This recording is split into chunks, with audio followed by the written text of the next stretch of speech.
Hello, everybody, and welcome to today's webinar. This is webinar 9 in our 15-part series that has been presented by the ENS Africa Banking and Finance Department. For those of you who joined us last year was the first time we presented this webinar series, which was aimed at assisting our financial services clients to attain their continuous professional development hours. This year, however, we thought we would present the webinar series through an ESG lens. And so this series has really focused on ESG-related topics that are relevant to the financial services sector, while still, of course, offering CPD hours to those among you who may need them. Today's webinar, as I said, number 9, some of you have been with us through the whole journey across March, April, and now into May. But today's webinar will be presented by Lisa Dici, who is one of our retirement funds experts. And she'll be talking to you about some key developments in the ongoing regulatory reform pertaining to that industry. Before I hand over to Lee, though, just maybe a bit of detail and context around the webinar series as a whole. So the presenters that you'll have met during this webinar series all are members of our ESG working group within the firm, which is a group drawn from all our different departments, a multidisciplinary group made up of several different subject matter experts from different departments, bringing their own expertise and thoughts together to work on ESG for our clients and for development of further offerings for the firm. So across the webinar series, you'll have heard from people from our corporate commercial department, tax department, obviously many people from our banking and finance department, from our natural resources department, and also later in the series from our restructuring department. And I think that the real value that the working group brings to our clients is that real blend of different deep expertise in specific fields, but all presented and thought about through an ESG lens. So without taking up too much of your time, as I said, we are going to kick off and I'm going to hand over to Lee. Please remember that you can ask us questions as we go, or you can ask Lee questions as we go. I'll be putting the questions to Lee at the end of the presentation if we have time. The Q&A block is at the bottom of your screen, and please do load your questions there and not in the chat block. It's easier for us to keep track of them all in the Q&A block. And of course, if we don't have time to deal with them during the session, we will be able to retrieve them and respond to you directly afterward. So please do use the Q&A block to ask Lee any questions as we go through the presentation. Then for those of you who have joined for continuous professional development reasons and you need a CPD certificate, please do know that we can only issue CPD certificates to eligible attendees. So you need to remain online for the duration of the webinar. So please do bear that in mind and make sure that you're online for the full webinar so that our team can issue certificates to you at the end of the webinar. And I think that's all I needed to say from a housekeeping perspective. So I'm going to hand over to my colleague Lee to take you through today's webinar. Thanks, Lee. Good afternoon, everyone. Thanks so much for joining in on this session. I'm going to be spending some time discussing some of the key developments in the retirement fund space during the session. And my topic for today, in keeping with this ESG theme, it's going to focus mainly on the G for governance of ESG, but also partly on the S for social. So I'm just firstly going to share my screen and put up the slides for you.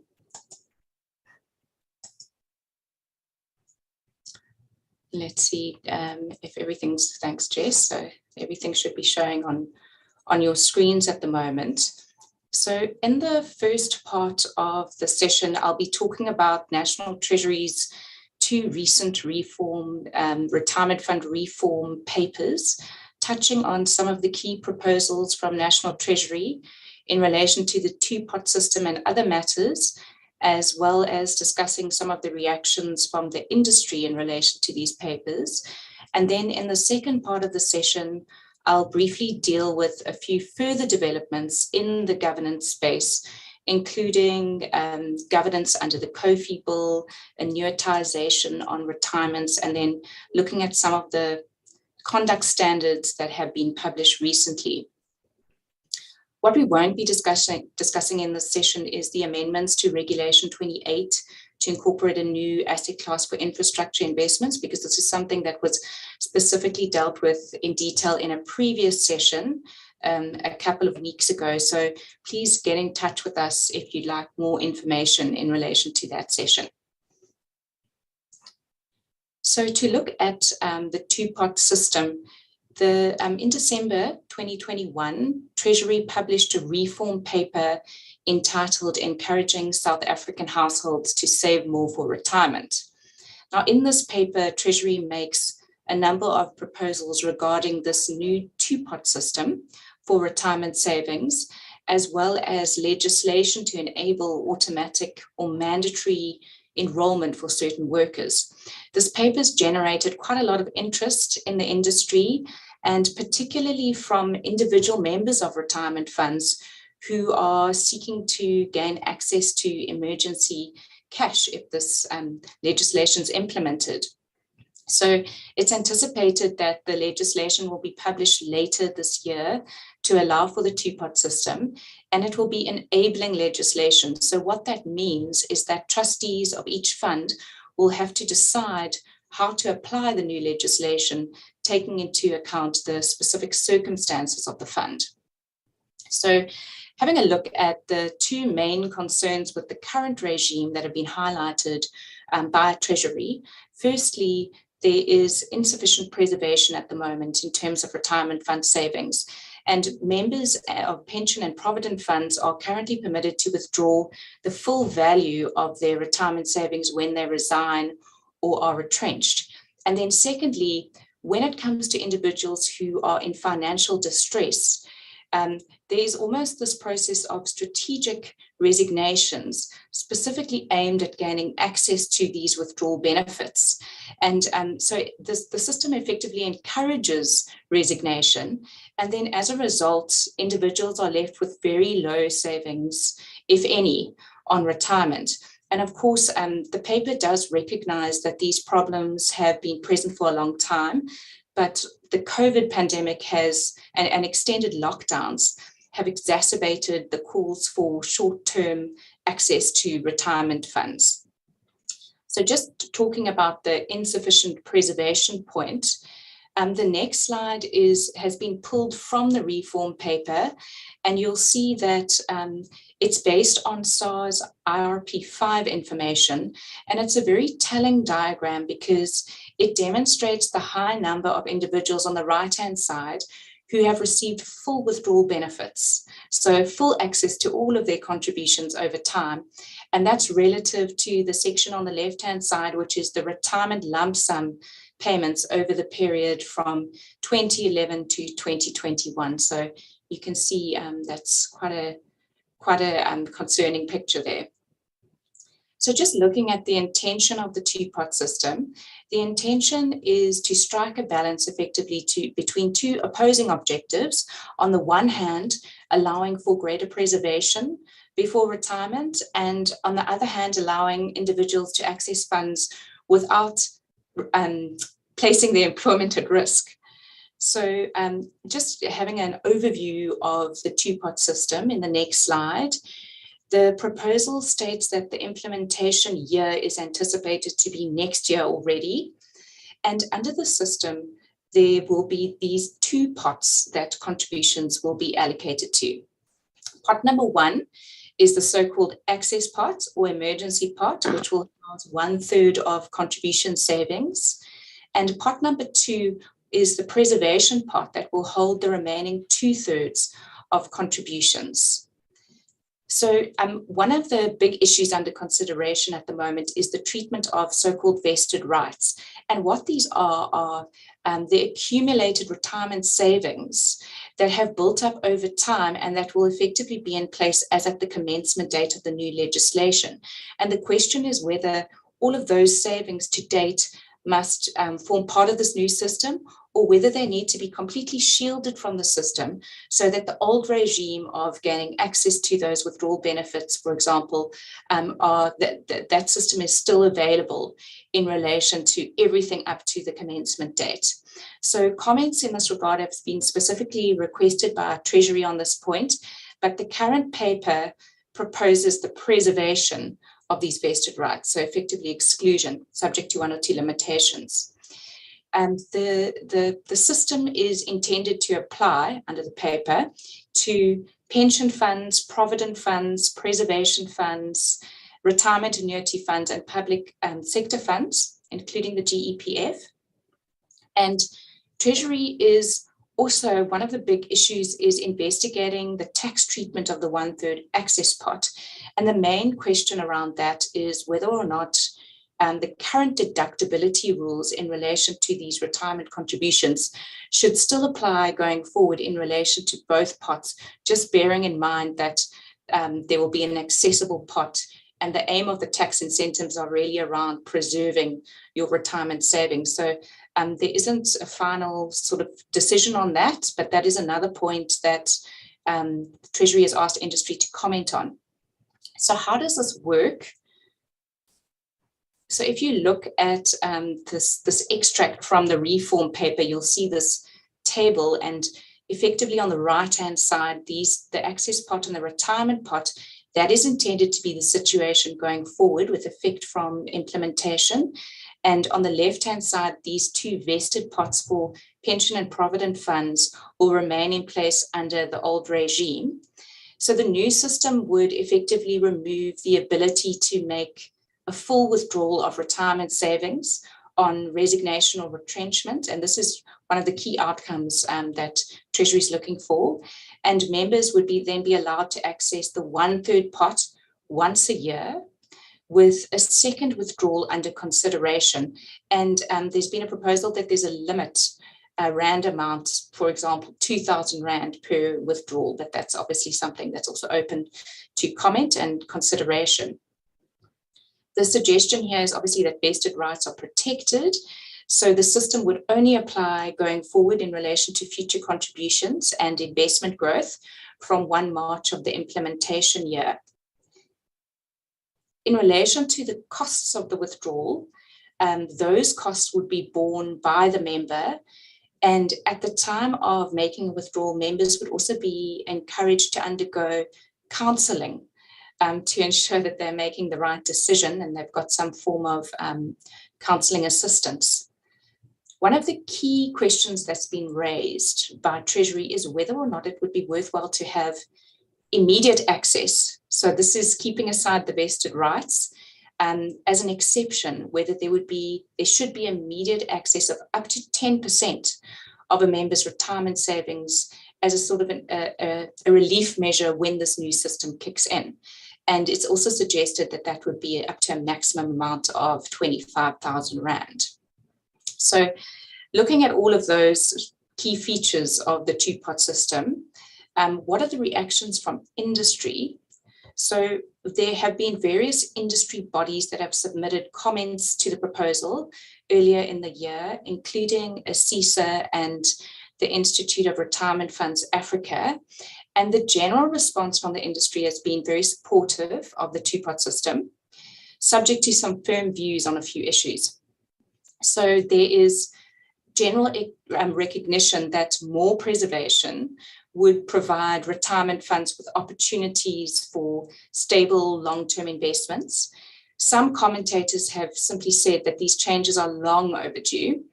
And the general thinking is that if implemented properly, it will provide a feasible and accountable solution to address the immediate needs of fund members.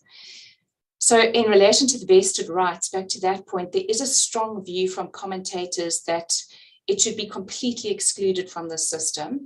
And this means the system will have to start from scratch as at the effective date of the legislative amendments. But it's also noted that if that were the case, then the access pot would have to build up over time, and it would be very small at the start of the system. So from the start, it wouldn't necessarily be effective.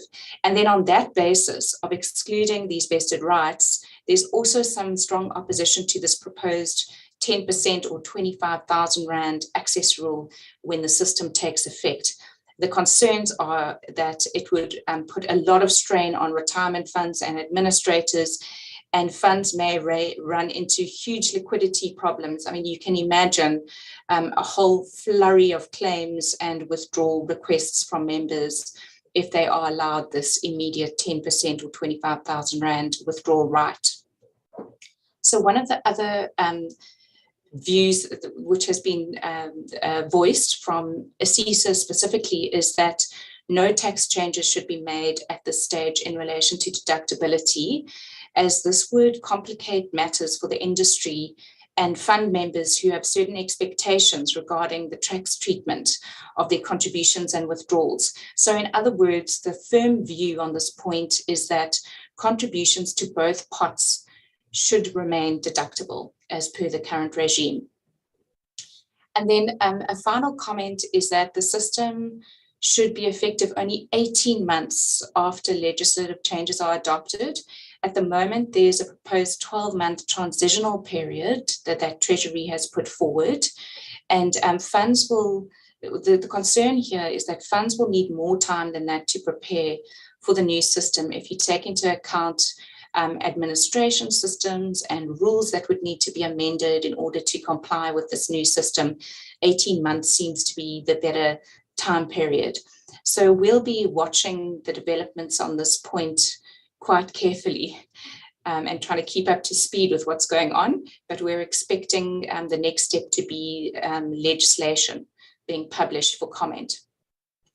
So just out of interest, we'd love for our attendees to participate in this poll.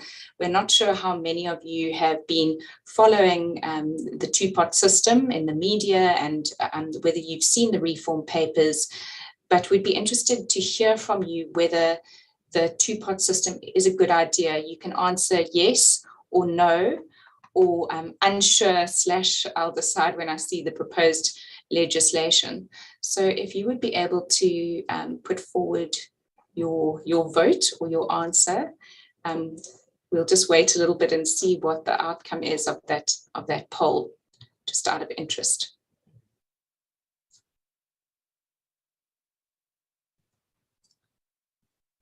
So let's see if there are any results at this stage that can be brought up. I hope that everyone is able to find the voting function on their screen.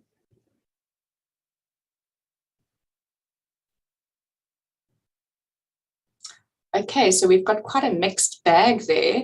The majority is actually unsure, which is quite interesting. I'm not sure if the focus there is more on unsure or more on I'll decide when I see the proposed legislation, but it looks like our attendees are not willing to commit either way at this stage, or the bulk of our attendees at least. I see that the minority is saying that it's a bad idea, so I think that our attendees are generally probably more aligned with what the industry comments have been so far. So that's very interesting. Thanks so much for participating in that.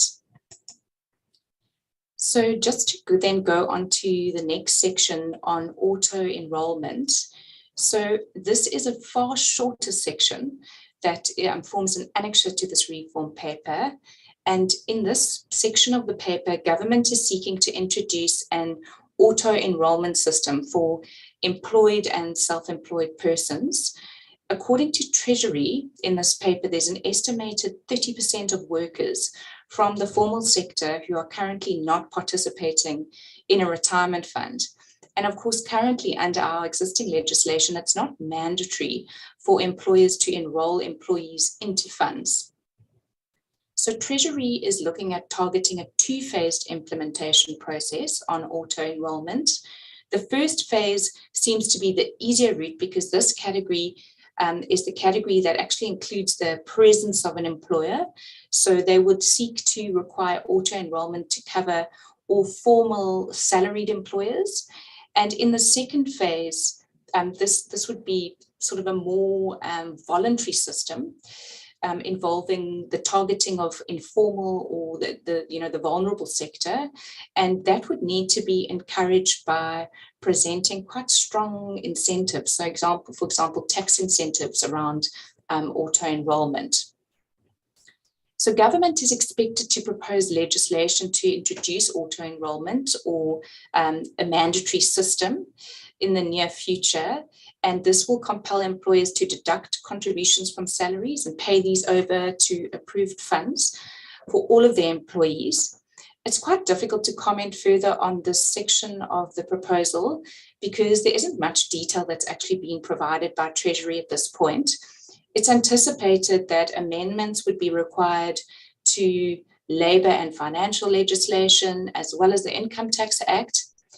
And one of the other points that's unclear is whether Treasury will be targeting or encouraging participation in a default fund based on a bidding or auction process. So this is another section under the next paper that I'll be discussing in the next section. So it's unclear whether this auto enrollment requirement will come with a proposed fund that Treasury wants specific employers to target.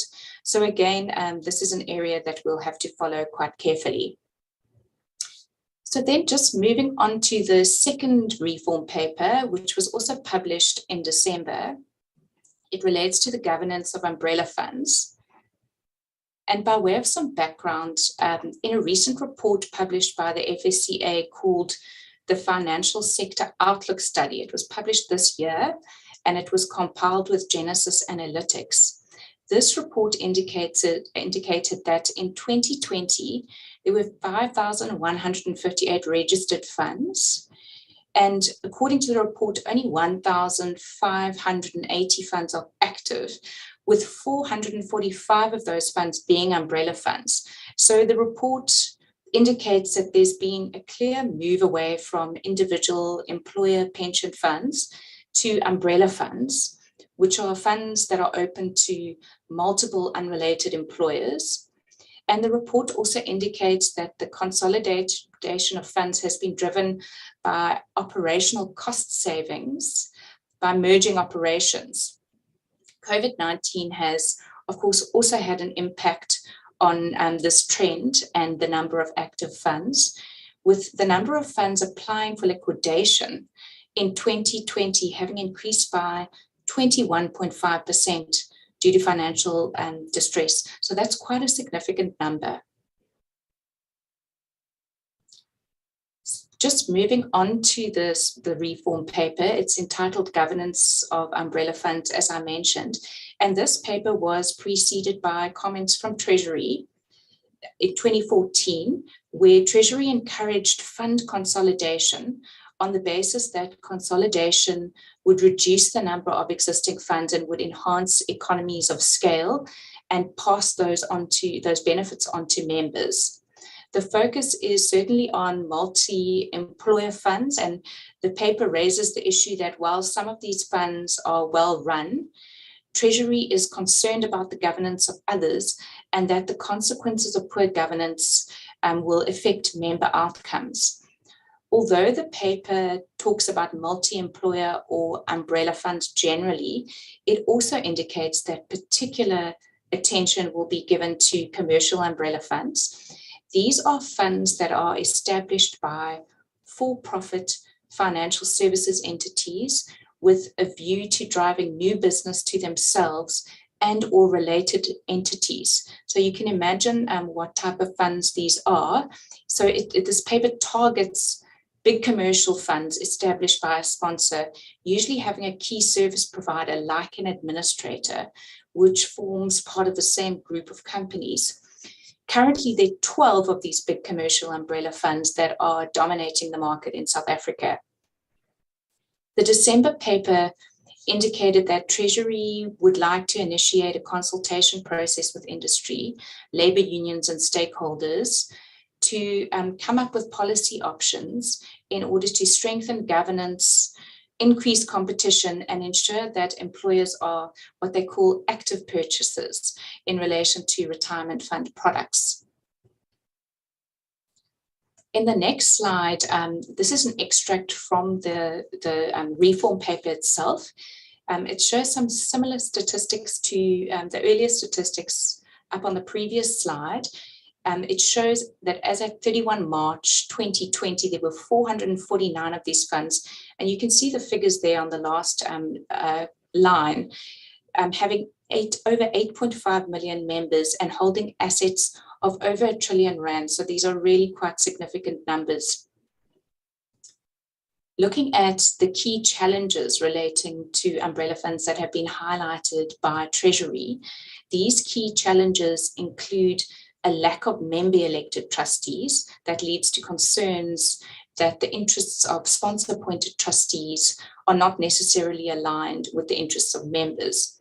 Now, the FSCA has sought to address this issue to a certain extent under their notice from 2018, which provides certain criteria in relation to independent trustees. So this is provided in the context of guidelines relating to applications for an exemption by a fund of the requirement under Section 7B of the Pension Funds Act, which is the requirement that each fund must have a board constituted by at least 50% member-elected trustees. So an umbrella fund is one of the categories of funds that is permitted to apply for this type of exemption. And what the FSCA is trying to do is encourage funds to, in place of those member-elected trustees, have more independent trustees. And their suggested figure is actually 50% independent trustees. So there is a clear drive from the FSCA already to push for more independent trustees. Another concern is the locking in of umbrella funds to sponsor provided services. And the concern there is regarding excessive costs or inadequate services due to the lack of competition. The next concern, and this is quite a hot topic at the moment, especially in the wake of COVID and financial distress, where employers are delinquent in paying their contributions, there's a concern that there's a conflicting commercial interest. So currently, under the existing regulatory regime, pension funds are entitled to push to recover. There's a statutory obligation on them to recover these contributions where employers fail to pay contributions.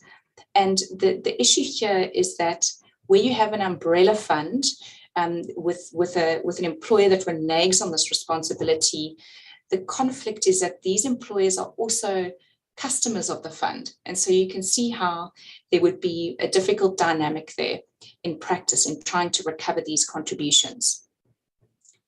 Another concern is weak governance. So Treasury's indicated that often the rules of the funds tie the fund to specific service providers affiliated with the sponsor, and that this actually makes the board not truly independent because there are limitations on the board's ability to appoint alternative service providers.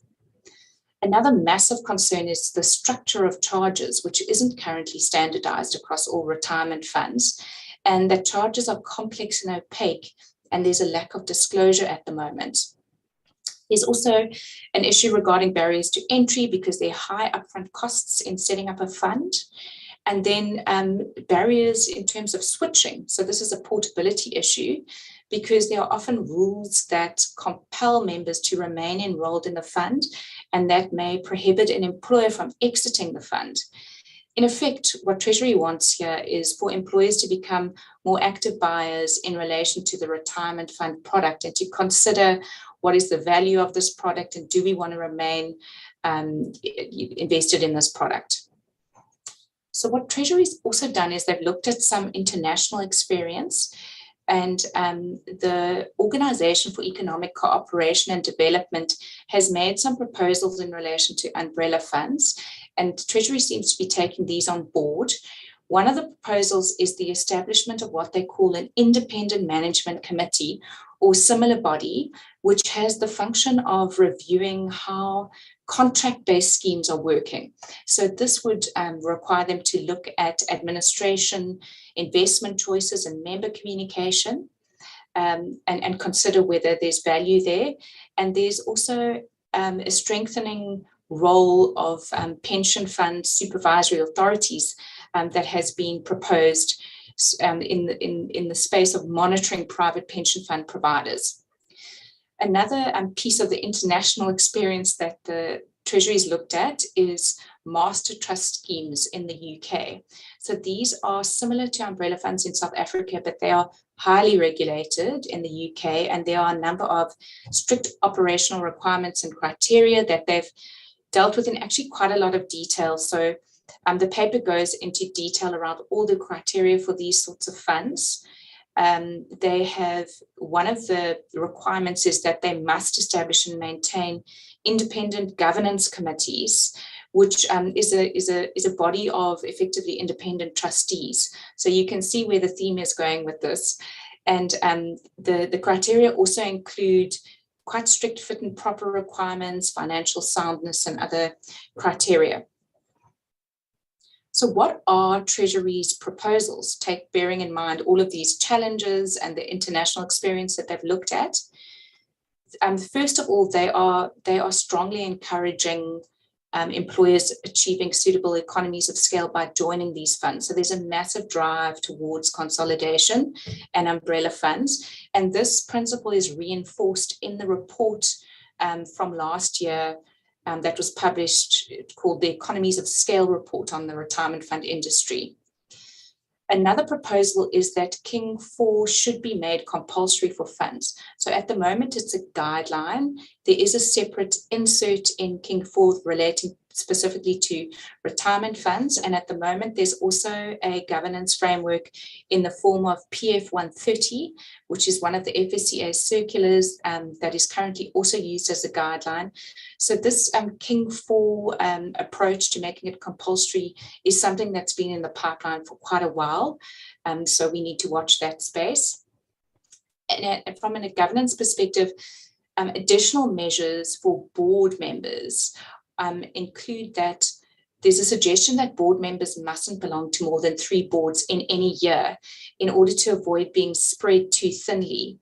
This is quite a controversial point, bearing in mind that we've got a number of professional trustees in the industry who serve on a number of boards. So this would place a limit on their ability to serve on more than 3, which would be quite restrictive for some of them. Another additional measure is that board members are required not to be contracted if they're independent specifically, but it should apply to all board members. They shouldn't be contracted as consultants or service providers of the fund. And then a further requirement or proposal is that there should be template rules that are prepared for simpler funds, and where they're complex, there should be industry engagement in relation to the content of those of the rules.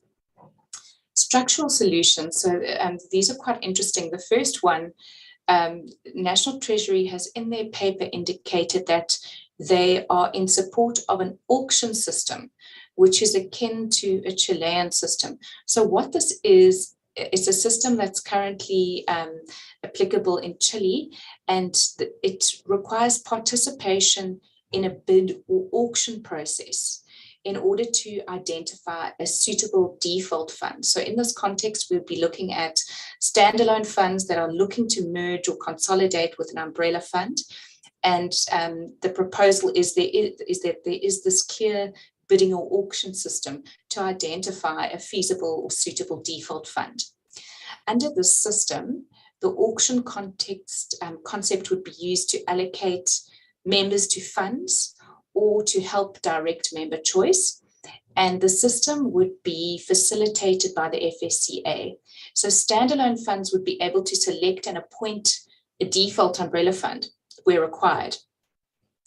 Providers would have to bid for the right to enroll new members.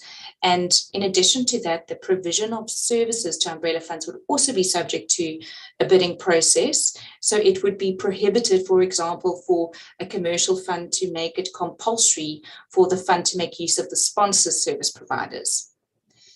This would be an open tender system that would be effectively put in place for any service, and the criteria for awarding a winning bid could be set by the FSCA. So we'll talk about one of the comments from the industry on that system in a bit. And then one of the other structural solutions that's been proposed is an independent governance committee. So this is similar to an advisory committee or a management committee in the South African context currently, but this should be formalized and should have specific targeted functions. So those functions would include the requirement to conduct an ongoing value for money assessment of the fund as prescribed. And the idea would be that where it is identified that a fund is not providing value for money to its members or to the employer, then the fund would simply, the assets would be transferred out and the fund would be closed down.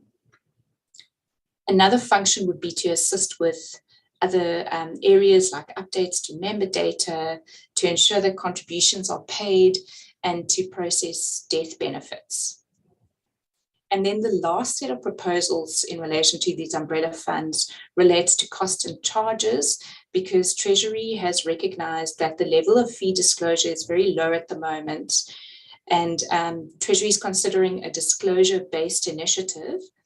What this would mean is that funds will need to provide information on their cost structures, and there'll be no locking provisions permitted in the rules or in the agreements with service providers. And service providers would also have to compete to provide products and services. So the rules won't be able to include restrictions on the termination of the sponsor or service provider. This is quite a big point, because currently it's very common for these commercial funds to have these restrictions in their rules. And then another point, which is also another issue that's quite common, is consent from the sponsor where rule amendments are required. So the proposal is that rules should be able to be amended without the consent of the sponsor, unless, of course, the rule amendment has the effect of exposing the sponsor to financial risk or burden. So that would be the exception. A more detailed reporting set of disclosure requirements will also be adopted under this proposal. So that would come in the form of a conduct standard that would be anticipated in due course. So again, what are the responses from the industry in relation to this paper on umbrella funds? Generally, there's been good support for the proposal. There's a lot of positive emphasis that's been given to enhancing economies of scale by consolidating funds and improving retirement fund outcomes. And there is a sense that this will allow the market to become more competitive, even vibrant and innovative. However, one commentator indicated that there should actually be less regulation and more focus on improving efficiencies. So, for example, at the moment, when a fund wishes to submit an application for a Section 14 transfer of assets to another fund, which is obviously one of the key steps in consolidation, there are some challenges that come with processing these applications through the FSCA, and the sense is that those sort of practical efficiencies should be improved instead of focusing on more regulation. So that's one particular view. And then there have also been issues raised, as I mentioned earlier, with this requirement regarding the availability of independent trustees and the limitation to 3 boards per trustee, because, as I mentioned, this may pose challenges for professional trustees who sit on multiple boards and will now be restricted going forward. In terms of these independent governance committees, there have been a few views that these should be guidelines and they shouldn't be compulsory and written into law. So we'll see how that one lands. And then in relation to this very new, in South Africa at least, auction or bidding system, there has been some commentary to the effect that there might be a concern in terms of the FSCA in this context shifting effectively from a regulator to a market maker by facilitating this auctioning process. And so that would present a potentially conflicting role for the FSCA. So again, we'll have to see how all of that plays out. Then just still keeping in the governance space, just touching lightly on the Kofi bill, or as some people like to call it, the coffee bill. Currently, it's very unclear as to when Kofi will be promulgated. We've seen a second version of the bill that's been commented on heavily by the industry, and we're expecting it to be placed before Parliament in the second quarter, but it's unclear at the moment whether that will be forthcoming. Of course, ENS is going to be doing separate sessions on the COFI legislation and the impact on various financial institutions, including retirement funds, in due course. So for now, just from a governance perspective, a couple of points to mention. In terms of the COFI bill, there is this new concept of a governing body, and that includes the board of trustees for a fund.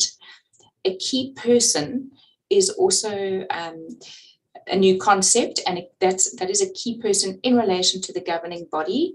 So that would include trustees, principal officers, and deputy principal officers that would have fiduciary duties to the fund. The obligations of these governing bodies are something just to keep an eye on for trustees. At the moment, the COFI is very principles-based, so there still needs to be substantive conduct standards that will provide substance to these principles. But there are a number of business principles that are provided for in COFI at the moment that will apply to trustees, and also obligations of these governing bodies. So for example, including being accountable for compliance with COFI and the establishment of continued governance arrangements. In terms of business principles, there's again emphasis to requirements to act in good faith and in the interests of financial customers. That would be your employers and your members in this context. There is some overlap with the current provisions of the Pension Funds Act, but these principles are far broader. So also, this is something for trustees to keep an eye on, because when it is promulgated, trustees are going to need to get on top of these principles and look out for these conduct standards in due course. Then moving on to the next point on annuitization on retirement. So earlier last year, and this sort of just speaks more from a governance perspective in relation to the annuity strategy of a fund. Earlier last year, SARS withdrew Government Notice 18, which restricted a retiree from applying the full value of their benefit on retirement in order to acquire a combination of in-fund and out-of-fund annuities.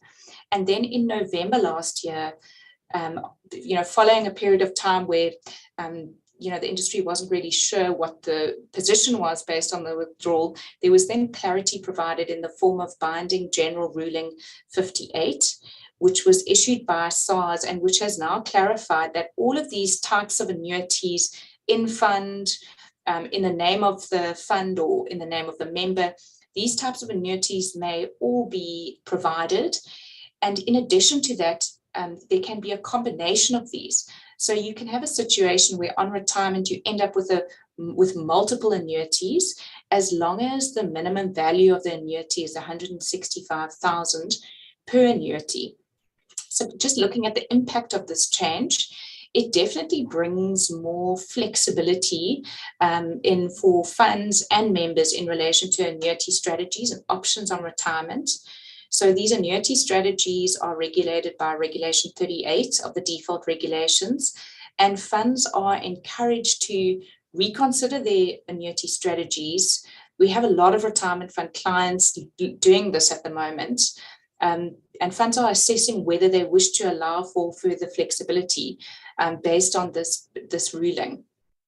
In turn, this flexibility is also going to have an impact on the fund's underlying investment strategies, where there'll be out-of-fund investments and in-fund investments and needs for liquidity at certain stages where there's an out-of-fund annuity.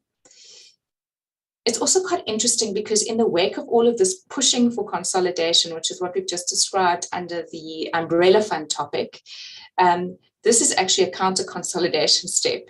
So you're allowing retirees to sort of counter-consolidate on retirement, but at the same time, you can see that there's this theme of flexibility and the treating customers fairly principles under COFI that are coming through, more member choice and sort of just looking at the member's position from a consumer perspective and allowing this flexibility.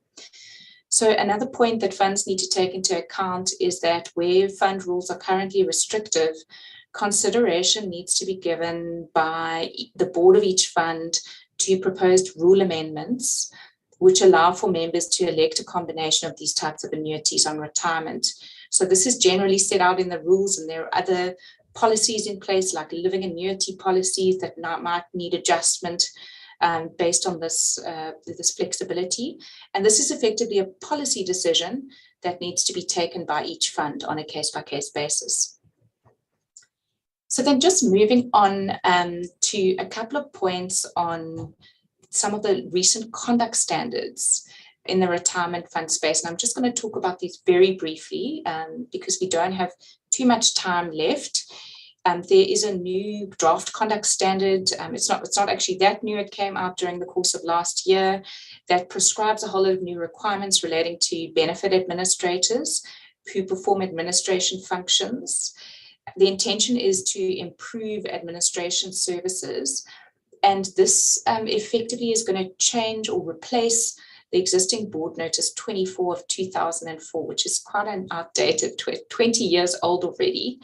There's a huge amount of detail in this conduct standard, and it completely warrants a separate session. But the conduct standard, it will replace this board notice because this board notice is something that has been identified by the FSCA as one of the regulatory frameworks which has not adequately evolved to incorporate developments in the financial sector. It's critical for retirement funds that they have a good administrator. The administrators are absolutely critical to the operation of these funds. And this new conduct standard is aligned with the COFI bill in the sense that it places a strong emphasis on business principles, culture, and governance in relation to your administrative service provider, which is really your main service provider. And it also gives a lot of emphasis to treating customers fairly, principles that have been pulled into this conduct standard, really focusing on the retirement fund in this context being the customer of the administrator, and the administrator needing to achieve these outcomes in relation to the retirement fund. So one of the key outcomes is that trustees will have to sign new administration agreements that comply with the conduct standard. And these requirements are incredibly extensive and more onerous than the requirements under the existing board notice. I'm not going to go through all of this detail, but there are matters dealing with the appointment of a new responsible key person for the administrator, fit and proper requirements, not only in relation to the administrator generally, but its directors, senior managers, and the head of its control function. And there are also other requirements relating to outsourcing, data management. There's a complaints management framework, and there is a conflicts of interest management section. So administrators and funds are really going to need to take account of these changes, take them on board, and give attention to all of the administration agreements that are currently in place. Then just quickly moving on to cybersecurity and cyber resilience. This is a draft joint standard published by the Prudential Authority and the FSCA in December last year. It was published in terms of a specific section of the Financial Sector Regulation Act that authorizes the authorities to make standards on specified matters like risk management, internal control requirements, and reporting in relation to financial institutions. So that includes pension funds. And it has been issued in response to the growing risk of cybersecurity failures. And this is particularly bearing in mind the risks that have been exacerbated by COVID, where so many people are working at home, and there are so many more access points in relation to these particular cyber risks. So the objectives are to set out sound practices and processes to promote what they call hygiene practices, to preserve confidentiality and integrity, to ensure that there is some systemic testing and effectiveness, and to do a number of other things. So this is an incredibly detailed and technical document, and I'm grateful that I'm not the one going into a lot of detail on it, but just to mention that we have our colleagues who will be presenting a session on managing cyber risk as a matter of governance. So if you're interested in this topic, and I hope that you will be, I would urge you to attend that session on the 17th of May. Here are our colleagues who will be presenting as speakers on this topic on this slide. And then one final area that I just wanted to mention in relation to developments in the it sort of is in the governance space, but it's centered around contributions, and it relates to reporting, which is it's quite a critical point for funds. At the moment, there are some requirements under the Pension Funds Act that deal with reporting requirements and other requirements relating to the payment of contributions. And this conduct standard seeks to repeal the existing Regulation 33 of the Pension Funds Act. There are a number of challenges that have been identified in relation to the current legislation. And so, for example, there isn't currently standardized reporting, and there's clarity that's required in relation to certain requirements. And really what this conduct standard seeks to do, one of the key objectives is to enhance the minimum information that must be provided by an employer to the fund, including in relation to member data. So it will require systems updates for funds and administrators, as well as employers, and it's going to be implemented 6 months after its publication. So that's in a couple of months. And the idea is to assist eliminating the reporting issues, which are constant issues facing funds. And one of the other objectives is that it will also assist in data retention, which will hopefully eliminate some of the very big issues that we have at the moment around unclaimed benefits. And one of the key issues around unclaimed benefits is that there's a lack of member data. So once this new regime kicks in, there's a hope that there'll be much better record keeping in relation to member information, and an opportunity to trace members and eliminate the issues, some of the issues at least, around administering unclaimed benefits. So that's everything from my side. Thanks so much for staying tuned to the session. That was a lot of information. Jess, I'm not sure at this stage if we have time for any questions. Thanks very much, Lee, and thank you for summarizing for us all of those regulatory developments. I think for those of us who work in the regulatory space, it's a real challenge to keep on top of all the changes, and I think it's been really helpful to have that snapshot that you've given us today. So thank you very much. I think we have perhaps 6 minutes left, so I'll just pose maybe 2 questions to you that have come through from our attendees, and really just taking you back to the poll that you put up earlier in the 2-part system that you were describing for us.